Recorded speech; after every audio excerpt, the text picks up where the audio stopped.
I Ching Cafe. My name is Belinda Dowston and it's great to have you here with me. If you're a subscriber and you're returning, thank you for being back.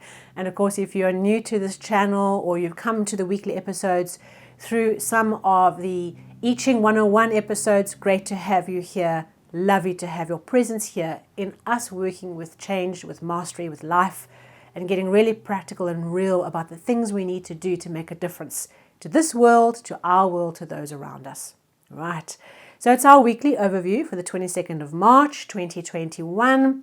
What are we being asked to pay attention to? And before we go into that, we cast our minds back. We look back to last week. What was the truth that was trying to come to you? Where were the cranes calling back in your call? What were the things that were requiring your action, being able to bite through that tough obstacle that's preventing you from moving forward on some issue?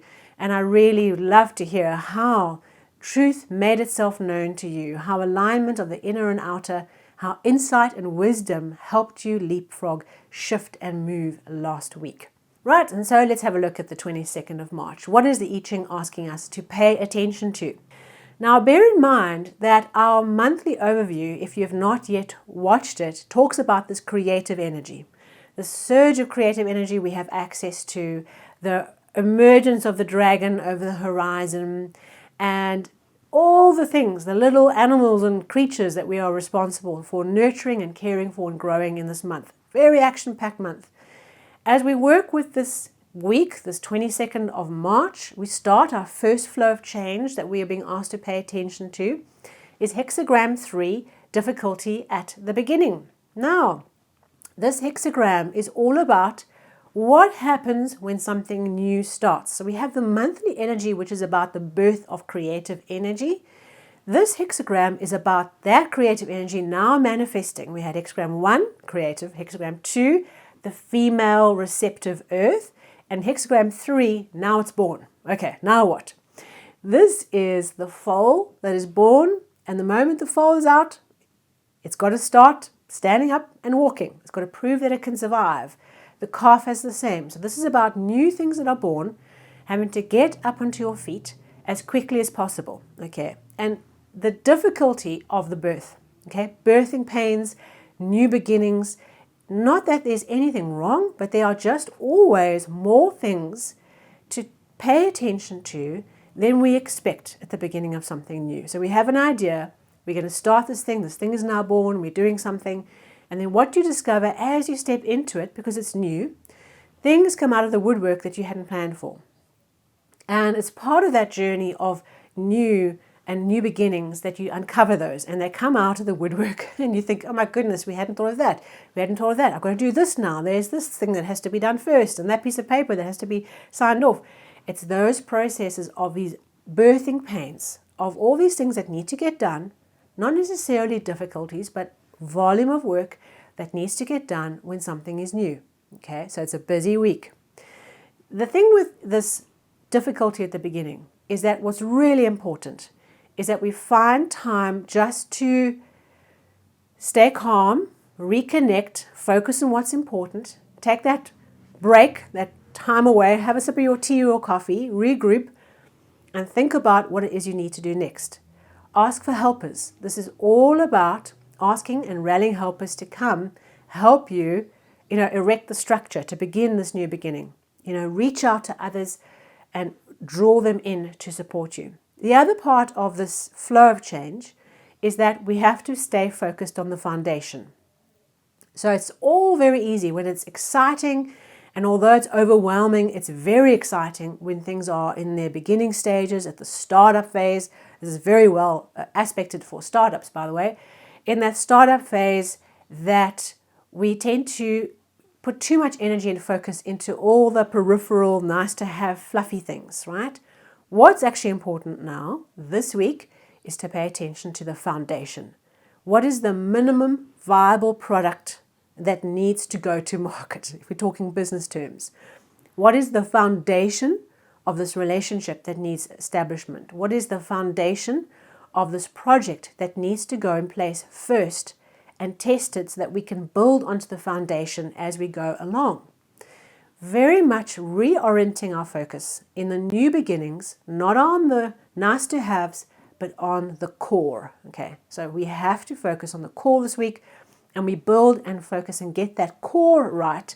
And then we can, once we've established and the concrete is dried and settled, we can then start putting the extra things in place. The minimum viable product that will help us get to the next stage. This is what this week is asking us to pay attention to. So there are 2 changing lines for this week in the 4th and the 5th position. Our 4th position changing line talks about the wagon and the cart coming undone. So the axle or the connector, whatever the technical name is for that, coming apart. Okay, and we need these 2 pieces to be together. There's no point having a horse without a cart to pull. Okay, and the cart can't get anywhere and the horse won't fulfill its duty or its responsibility.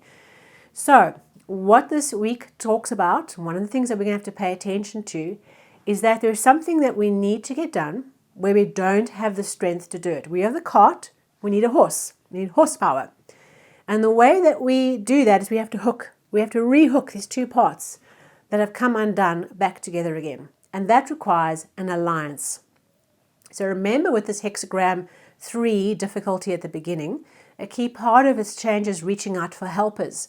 And so part of this week is that we have to look for an alliance partner, a collaboration, a connection, a network, a group, whatever it might be, that we can connect to that can help us achieve what we need to achieve. We are the cart, we need a horse. And part of this process is accepting that it's okay that we can't do it by our own power. And maybe if there's a lot of ego, one of the battles you might have this week is accepting that I need help, that I need the alliance partner to actually get where I want to go, and being okay with that. And so if in your mind you embrace that as a value system of I get places by leveraging relationships and by forming alliances and collaborations, you're in a very good position this week, because it means it's easy and in your flow to reach out for the horse.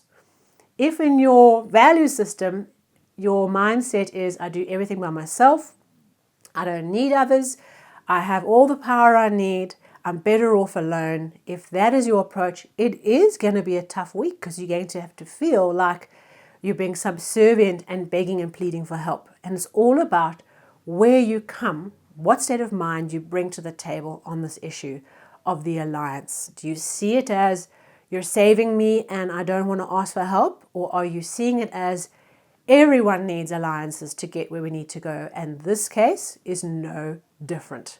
You choose your state of mind on the issue. And in the 5th position, we have this changing line that talks about important things that you're here to do. There's opportunities to move forward. You have to keep your head down. But there also is challenge around, arguments and misunderstandings and people not really understanding where you're at. And so part of this week is not making big moves. It's going persevere, all right? Be adaptable, and more importantly, proceed quietly. This is not stopping. This is about not making big, bold statements of moves. This is about proceeding quietly and getting on with the job, okay, without the fanfare. Proceed quietly, persevere, adapt to what comes your way. There are people around you that are having their little dramas and don't understand. It's okay.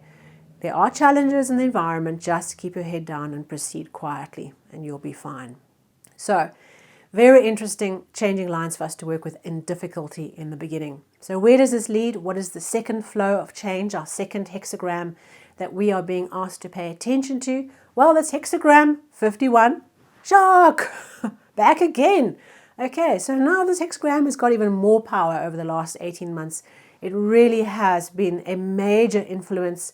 We are clearly all going through shakeups and growth and acceleration, which is wonderful, but it can be a little bit overwhelming if we don't have tools to help us stay focused on what's important and to manage noise and energy and movement. If we have not invested in positive support things to get us through crisis and get us through energy and movement and acceleration, we are going to have some difficulty. Because this hexagram really is about the shakeups and shocks and unexpected twists in the journey that are not always negative. We always think of the word shock and shakeup as being a negative thing. And that's because our programming, we go into doomsday about it.